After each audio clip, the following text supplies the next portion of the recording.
So Kantara cinema ಕೂಡ ಒಂದು ಇಲ್ಲಿಯ ದೇಶೀಯ ಕಲೆ ಆಗಿರ್ಬೋದು, ಜೊತೆಗೆ ಇಲ್ಲಿಯ ಸಂಸ್ಕೃತಿ ಮತ್ತು ಇಲ್ಲಿಯ ಕಥೆಗೋಸ್ಕರ ಹೆಚ್ಚು ಸುದ್ದಿ ಆಯಿತು.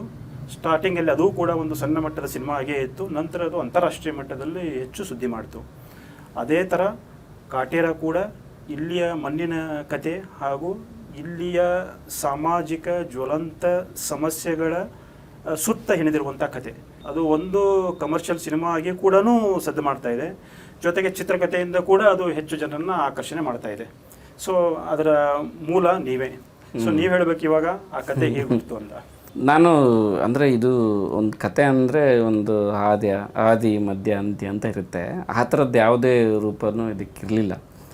ಬಟ್ ತರುಣ್ ಸರ್ ನಾವು ಅವರು ಒಂದು ಮಾಡಬೇಕು ಅಂತಂದಾಗ ಮತ್ತು ಹೊಸ ಬ್ಯಾಕ್ರಪ್ ಹುಡ್ಕೊಳ್ಳೋಣ ಅಂದರೆ ಇದುವರೆಗೂ ಮಾಡಿದ್ದಂಥ ಅಥವಾ ವಿರಳವಾಗಿ ಮಾಡಿದಿರುವಂಥ ಒಂದು ಬ್ಯಾಕ್ರಪ್ ಹುಡ್ಕೊಳ್ಳೋಣ ಅಂತ ಅಂದಾಗ ನಮಗೆ ಸುಮ್ಮನೆ ಪೋಸ್ಟರ್ ನೋಡ್ತಾ ಒಂದು ಏಜ್ ಕ್ಯಾರೆಕ್ಟರ್ದು ಗೆಟಪ್, ಒಂದು ಏಜ್ದು ಒಂದು ಪೋಸ್ಟ್ರು ಸುಮ್ಮನೆ ಮೊಬೈಲಲ್ಲಿ ನೋಡ್ತಾ ಇದ್ವಿ.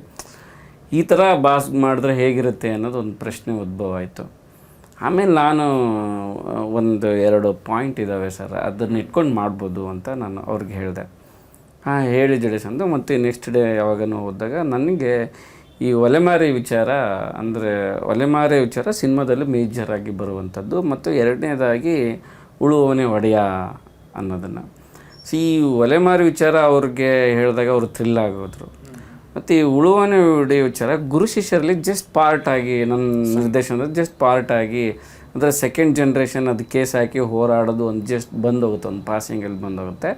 ಅದ್ರ ಬಗ್ಗೆ ನಾನು ತುಂಬ ರಿಸರ್ಚ್ ಮಾಡಿದಾಗ ಅದರದ್ದು ಆಗಿನ ಇವಾಗಲೇ ಇಷ್ಟು ಸಮಸ್ಯೆ ಇದೆ ಈ ಕೇಸು ಹೋರಾಟ, ಅದು ಬಂದ ದಿನಗಳಲ್ಲಿ ಹೇಗಿರ್ಬೋದು ಅನ್ನೋದು ಒಂದು ಕಲ್ಪನೆ ಬಂದು ಅವ್ರಿಗೆ ಹೇಳಿದೆ ನಾನು. ಸರ್ ಆಗಿನ ದಿನ ಒಂದು ಇಮ್ಯಾಜಿನ್ ಮಾಡಿಕೊಂಡ್ರೆ ಹೇಗಿರ್ಬೋದು ಒಂದು ವಸ್ತುಸ್ಥಿತಿ, ಒಂದು ಪವರ್ಫುಲ್ ಇರೋ ಮನುಷ್ಯ ಈ ಸಾಮಾನ್ಯ ಜನಗಳಿಗೆ ಹೇಗೆ ಕೊಡ್ತಾನೆ, ಸರ್ಕಾರ ಹೇಳಿಬಿಟ್ರೆ ಅದು ಕೊಡೋಕ್ಕಾಗುತ್ತಾ, ಎಲ್ಲ ಕೊಟ್ಬಿಡು ಅಂದರೆ ಅದನ್ನು ನಾವು ಒಂದು ಡ್ರಾಮಾ ಆಗಿ ಕನ್ವರ್ಟ್ ಮಾಡ್ಬೋದು. ದರ್ಶನ್ ಅವರ ಕ್ಯಾರೆಕ್ಟರ್ನ ದೃಷ್ಟಿ ಇಟ್ಕೊಂಡೆ ಕತೆ ಬರೆದಿದ್ದು. ನನಗೆ ಅಷ್ಟು ಕ್ಲಾರಿಟಿ ಕೊಟ್ಟಿರಲಿಲ್ಲ ಅವರು, ಒಂದು ಮಾಸ್ ಸಬ್ಜೆಕ್ಟ್ ಅಂತಂದು. ಬಟ್ ಈ ಪಾಯಿಂಟ್ ಎಲ್ಲ ಹೇಳಿದ ಮೇಲೆ ಆಮೇಲೆ ದರ್ಶನ್ ಸರ್ ಅಂತ ಹೇಳಿದ್ರು.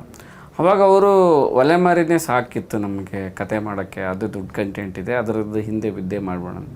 ಬೇಡ ಸರ್, ಉಳುವವನ ಒಡೆಯ ತರೋಣ, ರೈತರ ಸಮಸ್ಯೆ ತರೋಣ, ಇದನ್ನ ಸೆಕೆಂಡ್ ಹಾಫಲ್ಲಿ ಒಂದು ಡೀಪಾಗಿ ಹೇಳೋಣ ಅಂತ ನಾನು 2 ಹೇಳಿದಾಗ ಅದ್ರ ಜೊತೆ ಒಂದು 2 ಜರ್ನಿ ಮಾಡಿದ್ವಿ.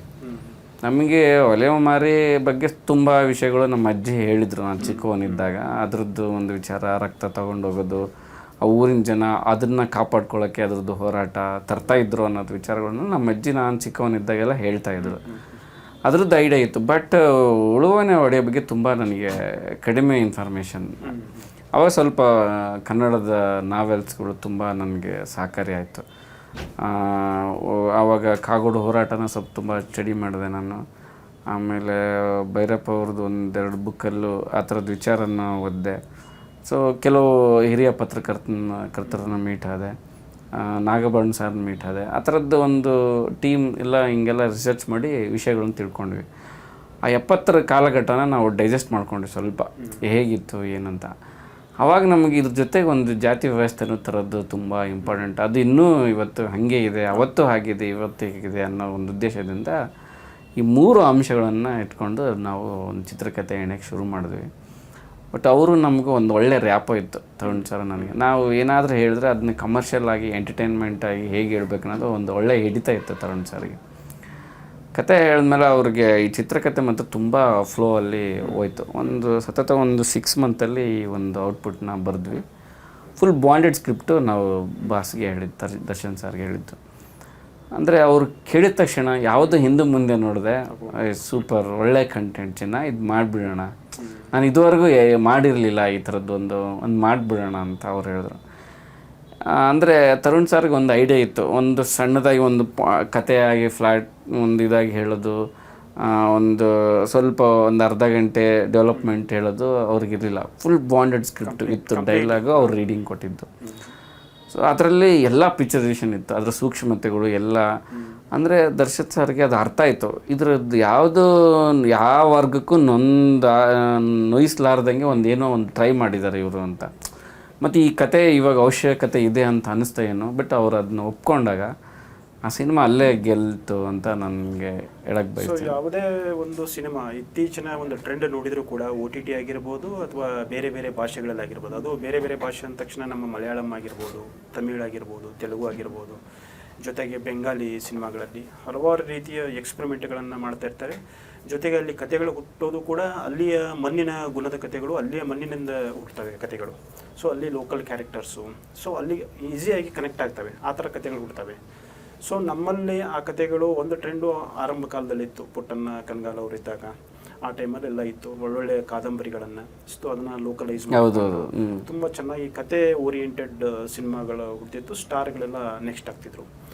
ಸೊ ಈಗ ಅದನ್ನು ನಮ್ಮ ಹಿಂದಿಯಲ್ಲಿ ಅಥವಾ ನಮ್ಮ ಸೌತ್ ಇಂಡಿಯಾದಲ್ಲಿ ಅಂತಂದರೆ ಮಣಿರತ್ನಂ ಅವರು ಒಂದು ಸಾಮಾಜಿಕ ಸಮಸ್ಯೆಯನ್ನು ಅಥವಾ ಪ್ರಚಲಿತ ಒಂದು ಸಮಸ್ಯೆಯನ್ನು ಅದನ್ನು ಕಮರ್ಷಿಯಲ್ ರೀತಿಯಲ್ಲಿ ಸಿನಿಮಾ ಮಾಡೋದು ಅವರಿಗೆ ಒಂದು ಸಿದ್ಧಸ್ಥರಾಗಿದ್ದಾರೆ ಅವರು, ಮಣಿರತ್ನಂ ಅವರು. ಬಾಂಬೆ ಆಗಿರ್ಬೋದು, ರೋಜಾ ಆಗಿರ್ಬೋದು. ಸೊ ಇದು ಕೂಡ ಅದೇ ರೀತಿಯ ಕಥೆ. ಯಾಕಂದ್ರೆ ಒಂದು ಆತಂಕ ಇರುತ್ತೆ ಇಂಥ ಸಿನಿಮಾ ಮಾಡ್ಬೇಕಾದ್ರೆ, ಎಲ್ಲೇ ಒಂದು ಆರ್ಟಿಸ್ಟಿಕ್ ಮೂವಿ ಆಗಿಬಿಡುತ್ತೋ. ಸೊ ದರ್ಶನ್ ಅವರು ಇಲ್ಲದೆ ಹೋಗಿದ್ರೆ ಈ movie, it may not attract so much audience are so much ಇದು ನಿಮಗೆ ರಿವ್ಯೂಸ್ ಎಲ್ಲ ಬರೋ ಸಾಧ್ಯತೆ ಇರಲಿಲ್ಲ. ಸೊ ನಿಮಗೆ ಅಂದರೆ ಇದನ್ನು ಕಥೆ ಕಮರ್ಷಿಯಲ್ ಮಾಡೋದು ಒಂದು ಚೀಸನ್ ಆರ್ಟ್. ಸೊ ಅದು ಹೇಗೆ ಸಾಧ್ಯ ಆಯಿತು ಅಂತ?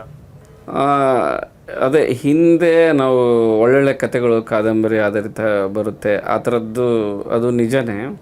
ಬಟ್ಟು ನಮಗೆ ಬೇರೆ ಭಾಷೆಗಳಲ್ಲಿ ಬಂದಾಗಲೂ ಇವಾಗ ಆಡಿಯನ್ಸ್ ಆಗಿ ಈ ಥರದ್ದು ಯಾಕೆ ಪ್ರಯತ್ನ ಆಗಿಲ್ಲ ಅನ್ನೋದು ಅವ್ರದ್ದು ಕೊರಗು ಎಷ್ಟಿತ್ತೋ, ಇಲ್ಲಿನ ಟೆಕ್ನಿಷಿಯನ್ಗೂ ಅದಿರುತ್ತೆ. ಯಾಕೆ ಆ ಪ್ರಯತ್ನಗಳು, ಯಾಕೆ ನಾವು ಅದನ್ನ ಯಾಕೆ ಬರೆಯೋಕ್ಕಾಗಲಿಲ್ಲ ಅನ್ನೋದೊಂದು ಪ್ರಶ್ನೆ ಇತ್ತು. ಆ ಒಂದು ಪ್ರಶ್ನೆಗಳೇ ನನಗೆ ಇದು ಬರ್ಸಕ್ಕೆ ಶುರುವಾಯಿತು. ನೀ ಕಟ್ಟಡಗಿಂತ ಗುರು ಶಿಷ್ಯರೇ ನಾನು ಒಂದು ದೇಸಿ ಖೋಖೋ ಒಂದು ಹಳ್ಳಿ 90s ಪೀರಿಯಡಿಗೆ ಮಾಡಿದೆ. ಅಂದರೆ ನನಗೆ ಪ್ರಭಾವ ಬೀರಿದ್ದೆ ಬೇರೆ ಭಾಷೆಗಳಾಗೋದು ಇಲ್ಲಿ ಯಾಕೆ ಆಗ್ತಾಯಿಲ್ಲ ಅನ್ನೋದು. ಆ ಗುರು ಶಿಷ್ಯರೆಲ್ಲ ಬರೆದ್ಮೇಲೆ ನನಗೆ ತುಂಬ ಫೋನ್ ಮಾಡಿ ಹೇಳಿದ್ದು ಅದೇನೆ, ನಿನ್ನೆಲ್ಲ ಒಂದು ಹಳ್ಳಿ ಸೊಗಡು ಹಿಡಿತಾ ಇದೆ, ಅದೇ ಸಿದ್ಧಲಿಂಗಯ್ಯ ಅವರು ಪುಟ್ಟಣ್ಣ ಸರ್ ನೋಡಿದಷ್ಟೇ ಒಂದು ಹಿಡಿತ ಕಾಣ್ತಾ ಇದೆ, ನೀನು ಆ ನಿಟ್ಟಿನಲ್ಲಿ ಯಾಕೆ ಒಂದು ಒಳ್ಳೆ ಕಂಟೆಂಟ್ ಟ್ರೈ ಮಾಡ್ಬಾರ್ದು ಅಂತ ಅವರು ಹೇಳಿದಾಗ, ಬೆನ್ನು ತಟ್ಟಿದಾಗ ನಾನು ಕಾಟೇರ ಒಂದು ಬರೆಯೋ ಒಂದು ಪ್ರಯತ್ನ ಆಯಿತು. ಬಟ್ ಏನು ಅಂತಂದರೆ ನಮಗೂ ಈ ಕಂಟೆಂಟ್ ಹಿಂದೆ ಹೋದಾಗ ಒಬ್ಬ ಆ್ಯಕ್ಟ್ರ್ ಮಾಮೂಲು ನಟ ಆಗಿದ್ದರೆ ನಮಗೇನು ಸಮಸ್ಯೆ ಆಗ್ತಿಲ್ಲ. ಇವಾಗ ಕನ್ನಡ ಸ್ಟಾರ್ ಇವ್ರ ಜೊತೆ ಹೇಗೆ ಮಾಡೋದು, ಅದು ತರುಣ್ ಸರ್ಗೆ ಇಮೇಜ್ ತಕ್ಕಂಗೆ ಇರಬೇಕು. ಬಟ್ ನಮಗೆ ಒಲೆ ಮಾರಿ ಅನ್ನೋದೇ ಒಂದು ರೋಚಕತೆ ನಮಗೆ ಪಾಯಿಂಟ್ ಆಗಿತ್ತು. ಏನಂದರೆ ಅದು ಯಾವ ಸ್ಟಾರ್ ಒಂದು ಇವಾಗ ನಾವು ಏನು ಸ್ಟಾರ್ ಮಾಡಿದ್ದೀವೋ ಅದಕ್ಕೆ ತೂಗುವಂಥ ಒಂದು ಮಾಸ್ ಕಂಟೆಂಟ್ ಅದರಲ್ಲಿತ್ತು.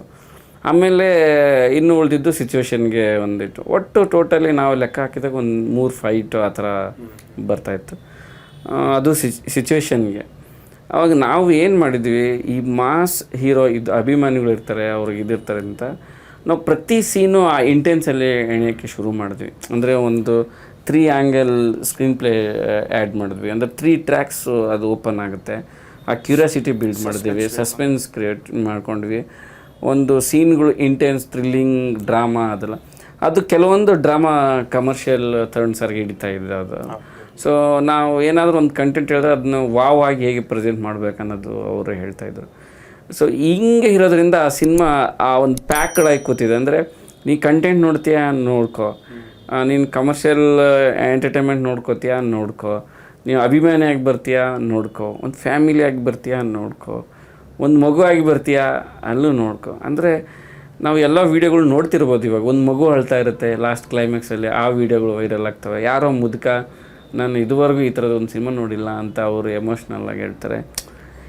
ಇದೆಲ್ಲ ಯಾಕಂದರೆ ಎಲ್ಲವೂ ಅಂಶ ಅದರಲ್ಲಿ ಅಡಗಿದೆ.